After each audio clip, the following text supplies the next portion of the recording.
Que el Señor les bendiga. Hay muchas personas que no logran en la vida prosperar, triunfar, porque siempre dependen de las circunstancias y creen que si las cosas estuvieran sucediendo diferente, entonces podrían conseguir sus sueños. Hasta creen que Dios depende de circunstancias para poder hacer un milagro. Pero a Dios no lo mueven las circunstancias, a Dios lo mueve la fe de cada uno de nosotros. Por eso tenemos que tener una actitud correcta para poder enfrentar las circunstancias adversas que vengan a nuestra vida. En la Biblia hay un ejemplo de un muchacho llamado José, el hijo de Jacob. Este muchacho, un buen hijo, temeroso de Dios, pero por envidia sus hermanos lo venden y lo mandan como esclavo a Egipto.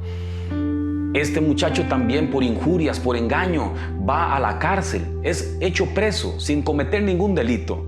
Pero él nunca se sintió ni preso ni esclavo, siempre estuvo seguro que era un hijo de Dios, porque nunca dependió de las circunstancias para poder saber quién era. Nunca le faltaron problemas a José, nunca tuvo un momento en que dijera no estoy bajo presión, pero siempre supo quién era y quién estaba con él. No importaba el problema que estaba enfrentando, lo que le importaba a él era que Dios estaba con él. Por eso, nadie apostaba que este muchacho iba a llegar a ser un superintendente en Egipto, que iba a llegar a ser una persona tan importante, pero fue por su actitud, porque supo enfrentar la tribulación. Estuvo siempre rodeado de tantas cosas negativas. Estuvo en una tierra de aflicción, pero siempre pensó más en el fruto que eso le iba a causar.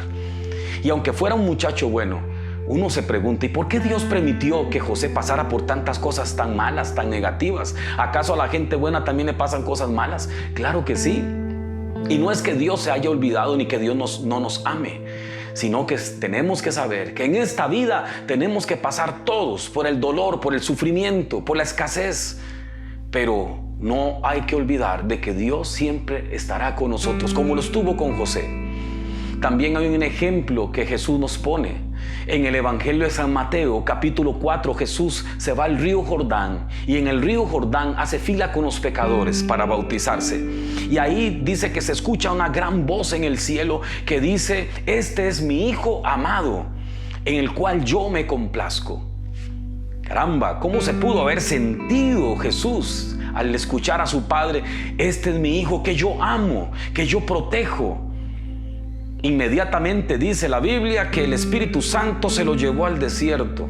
Y en el desierto, después de 40 días de ayuno, el diablo lo tenta a Jesús y le dice, mira, tienes hambre, ¿por qué no conviertes esta piedra en pan? Tú que eres tan bueno, tú que eres un buen hijo, ¿cómo vas a tener hambre? ¿Cómo vas a tener necesidad?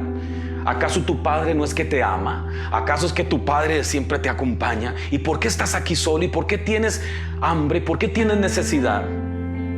Por eso Jesús tuvo que contestarle, no solamente de pan vive el hombre, sino de toda palabra que viene de Dios. Y eso quiere decir que hay que buscar la voluntad de Dios, saber qué es lo que Dios quiere de todas las cosas que nos pasan. Y esto es importante, no sentirnos que no somos amados por Dios solamente porque las cosas no suceden como quisiéramos o como esperamos.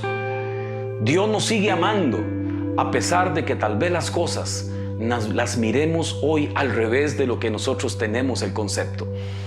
Por eso Dios nos sigue amando y sigue cerca de nosotros. Así se lo reveló a Moisés. En el capítulo 3 del libro de Éxodo, Dios le dice a Moisés, yo he visto el sufrimiento de mi pueblo y también he escuchado su clamor. Yo conozco lo que mi pueblo está pasando. Qué maravilloso, hermano, porque Dios no está lejano, Dios nos ama y Él sabe por lo que estamos pasando. Si alguien conoce el dolor y el sufrimiento que estás pasando, es Dios. Pero no es que Dios se complazca simplemente como espectador mirando cómo sufres, no. Es que Él está ahí a tu lado para poder fortalecerte y que no te quedes varado, que no te quedes estacionado en un problema, sino que logres salir. Sigue adelante porque Dios siempre te va a impulsar a salir. ¿Hacia dónde? Hacia la libertad, a la tierra prometida, a las promesas de Dios. Pero se tiene que hacer un esfuerzo. Dios no solamente dijo, les voy a dar una tierra, sino que les dijo, tienen que ponerse a caminar, tienen que ponerse a poner su parte. Por eso le dice a Moisés, guía a mi pueblo, sácalo de la esclavitud y llévalo a la tierra prometida. Y dice el versículo 17 de ese capítulo 3 de Éxodo, que el Señor dice, no los llevó por el camino corto, sino que se fueron por el camino más largo, porque Dios quiso prever que este pueblo, si le salía a los enemigos por el camino corto, podían devolverse otra vez a la esclavitud. Y por eso el Señor, sabiendo que era lo mejor por el pueblo, lo llevó por el camino más largo. Si nosotros hubiéramos escogido, tal vez escogemos el camino más corto, el más fácil, el más rápido. Pero Dios siempre va a escoger el camino más largo, porque es en el camino, es el proceso, es el momento que Dios va formándonos, va formando nuestro carácter, nuestra forma de ser. Y es donde podemos en el camino largo mirar quiénes somos, nuestra capacidad. Pero siempre vamos a estar tentados a tomar caminos cortos, a buscar lo más fácil, a buscar lo más rápido, porque siempre nos va a ganar la impaciencia. Vamos a querer que las cosas sean ya, que si Dios contesta, que sea ya, Señor, que el milagro sea ya. Por eso siempre el enemigo nos va a tentar con las cosas más rápidas, más fáciles. Pero no siempre las cosas fáciles vienen de Dios. Por eso tenemos que tener cuidado en las decisiones que tomamos. San Pablo nos da un consejo y quiero que no lo olvides. Y nos da quién tiene las señales de ser un apóstol. Las señales de un apóstol. Podríamos decir las señales de un creyente, las señales de una persona que trata de hacer la voluntad de Dios. Y si quieres triunfar, tienes que aprender esto. Que no se te olvide. Segunda de Corintios, capítulo 12, versículo 12. Dice las señales de un apóstol, las señales de un creyente en Dios. Y dice el apóstol, yo he pasado con paciencia los sufrimientos y los milagros, prodigios y maravillas que ustedes han sido testigos. Hacen que sean las señales que yo tengo de ser un apóstol del Señor. Soy un apóstol de Dios porque primero he pasado por sufrimientos y luego he podido ver milagros. Hermanos, primero se sufre y luego se ven los milagros. Hay quienes dicen, ¿y por qué no le cambiamos? ¿Por qué es que Dios no lo hace al revés? ¿Por qué primero no los milagros y las maravillas y luego, si hay tiempo, pues los sufrimientos? No.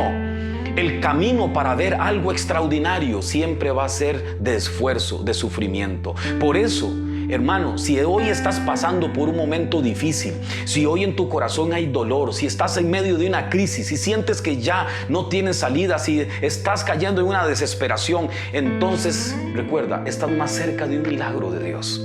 Porque primero se pasa por el sufrimiento y luego vamos a ser testigos de grandes cosas de Dios. Pero no olvides que el sufrimiento es parte de nuestra vida, pero depende de la actitud que pongamos ante ello, vamos a poder salir adelante. Hay gente que en las peores condiciones llegan a ser exitosas, pero hay muchos que con las mejores condiciones alrededor llegan a ser unos fracasados. Por eso, que nadie te desvíe del camino de Dios. Trata de hacer la voluntad del Señor. Toma la mejor actitud ante las crisis para que puedas ver los milagros de Dios. Que el Señor le continúe bendiciendo.